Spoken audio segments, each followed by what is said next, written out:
Actually also traveling way before it got popular, before that whole like 2020, 2021 boom, I was doing it. So Detour is here with relationship expert Brenden Durell, who you can catch on Too Hot to Handle on Netflix. The premise of the show is to help sex-crazed singles look beyond the physical, some find love, and one lucky winner leaves with the cash prize. Welcome, Brenden. How you doing, Jazz? Thank you for having me on Detour. Fantastic. How can couples use vacations to help strengthen their relationships and their overall emotional health? Ooh, I love that question. I never had that question in the realms of all of like the intimacy and stuff that I share with people. But in regards to intimacy, I feel it's so it's important because travel reveals so much. Travel reveals so much about who we are as a person, individually. And then when you add somebody else in that you love and care about, that's even a whole nother realm of relating and intimacy, because it's essentially you two in a bubble with this new environment. And it's almost like the relational type of exercises that been around for a while that people recommend. Like, let's say in premarital therapy, there might be like a canoe trip that is recommended for a couple, because in order to operate a canoe, you need teamwork. And if you're not in full teamwork with your partner and you're doing it, if you're doing it this way and I'm doing it this way, we're going to be going like this. You know what I'm saying? So, Right. so like I feel travel is the same concept. Like it reveals things with us. And also, if you really want to know somebody deeply and know that they got your back, I feel traveling with them is that thing, or one of the many things. What relationship advice can you offer to those who fall in love in paradise on vacation, but then they have to come back to the real world?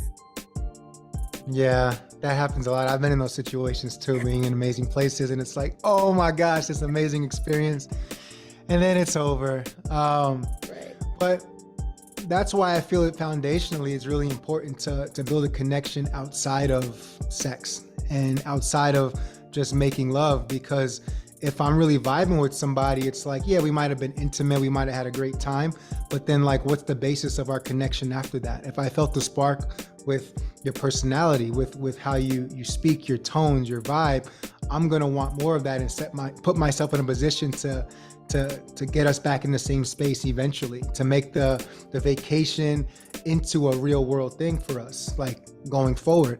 So I would say like having those conversations and just like actually having beautiful conversations just about like where they're from, what they're doing, in addition to, you know, the biology of like, let's get it on vacation together. And about 1 in 5 couples have admitted to breaking up because of travel or while on vacation, right? So why do you think so many people break up during a time that's supposed to be relaxing and joyous? And what can we do to avoid losing our sand at the beach, so to speak? I feel there's two major things that come up. It's one, like with the breakup aspect, it's how do we handle stressors, you know, like outside of our comfort zone. That's like, let's say in our home, in our city, in our town, like outside of our friend zone. Like, how are we going to show up to those things? Because traveling abroad, like I've learned being so many places, it's like Murphy's Law. Like if it can go wrong, it will go wrong, and it will. The thing is, nobody's exempt. I've had my experiences, you know, wild experiences, and then you just gotta just be there and know that it's nobody's fault. It's like that thing when it's like an airline delivers you to where you are. There might have been a delay, but it's like you get to your spot, but your bags aren't there. They didn't send your bags, and how angry people get. And I always think, I'm like, I get it. It's an inconvenience. Yeah. But their promise as an airline is to deliver you to where you're meant to go safely, not your bags. So why are you getting upset that your bags aren't here? And why are you taking it out on your partner, kind of thing? You know? Right. So I feel the stressors of that's why people break up on vacations, because they're and getting like scientific with it, their autonomic nervous system, their response in their body is not let's say up to par to handle any additional stressors that's not familiar to them. So what's so important about conscious breathing? Well, one, it brings us into this present moment. Like, let's say, traveling perspective, all this ensuing chaos around us, delayed flights, packed airport, hot, sweating, need to take a shower, hungry, eating junk food. It's like if we can take deep breaths together, it's like we create this sacred space between us that's like everything is outside of us, but we're here with each other. Like we're here connecting and we're in this space. And it's like, it's me and you versus the issue, not me versus you. You know, like that's why people break up, because they see it's like an issue that it's like me versus them. And it's actually not, because at the end of the day, we all want to be loved. We all want to be in harmony and peace. Like, even if it seems like people are searching for drama and stuff, their past experiences might be searching for some kind of subconscious chaos and trauma. But at the end of the day, it's like they want peace and harmony too. They just don't know how to get there. So I feel breath is a way to, like, the quickest thing, and it's free, to put us in a position to come back into the presence. Yeah, and it's syncing up energies too, because if we're in a chaotic space traveling, it's like you might be on this frequency, this vibe, and I'm on this vibe and frequency. And it's like, okay, hey, look at me, like 3 breaths with me, look at me. We sync up our energies together, and it's like, okay, cool. Now what's the next plan of action? So it's a very, very important practice. I love that. So we talked about breathing, but can you name a destination that takes your breath away? It depends on my mood, but I would say, and I'm almost like, I have some apprehension even saying it, because I don't want people going there. That's how I feel. It's an island that's near Papua New Guinea. It's about a 2.5-hour flight from Fiji. It's called Vanuatu. Vanuatu, Vanuatu. I ran a retreat there several years ago, and it's just this stunning nation. It's a country that's made up of like over 80 islands, and it's an island of black people, black folk, just like kicking it there. And it's like, how'd y'all get here? You know, it's like one of those, how'd y'all get here? In the middle of nowhere.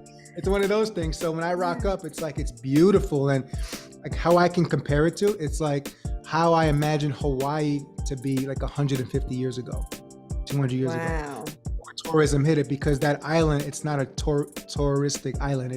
It's an island where maybe some Australians go, maybe some New Zealanders, but like it's not a tourist-based country. So it's super raw, super rustic, and it's just beautiful with the culture. Like in Will Smith's Welcome to Earth cinematic like travel show, he went to Vanuatu. There was an episode when he was doing the volcano, you know, like he was like that volcano episode, that was one of the islands called Tana that's in Vanuatu. Did you recognize it when watching the show? Oh, right away. I got so hyped too. And I've heard stories of that volcano being so active, and people also like low-key getting hurt, like being so close to it with the gas or like the lava, but they still do tours around it. When I saw Will there, I was like, people might think this is nothing on TV. I was like, nah, this is actually some real stuff going down. Yeah. And check out Brenden Durell on Too Hot to Handle on Netflix. And Brenden, tell the people where they can find you. Beautiful. Thank you for this interview. I loved it so much. And the next season, Too Hot to Handle, is actually coming out very soon. They were doing some edits with me not too long ago. So that means that they're going to be rolling it out soon. You can find me on IG, on Instagram, at Brenden Durell. Come see me. And I would love to have you there, part of the community. Oh, great. Thank you so much for your time. And we hope to talk to you soon. Thank you, Jazz. Blessings all up in your day. Talk to you later. All right. Later. Bye.